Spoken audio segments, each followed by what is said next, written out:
Teachers from across Paraná are planning carefully for the march, saying they were surprised last week by the hostile reception from the authorities.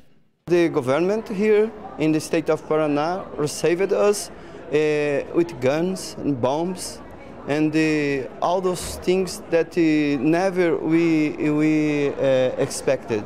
We were waiting for some reception, different reception, but not like that, with so much violence.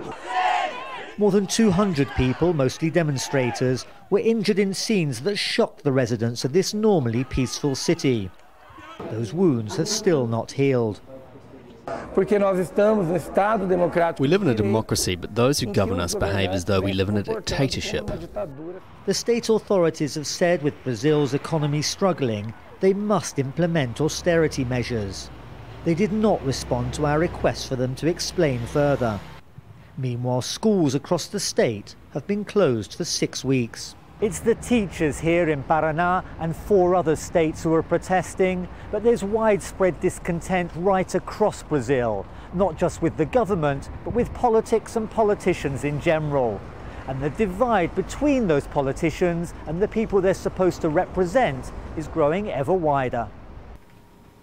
Leonardo is 16 and working hard for entry to university, where he wants to study law. But while the strike continues, he has to do it at home, with friends or using the internet.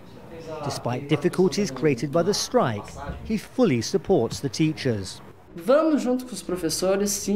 are united with the teachers. We students are mobilized. We are ready to fight, to be part of this historical moment that Paraná faces. 11-year-old Felipe doesn't have school either, so works with his dad guarding cars, collecting the debris from last week's clashes. It's not the education these teachers intended for him, but Brazil is suffering uncertain times. Daniel Schweimler, Jazeera, Curitiba, Brazil.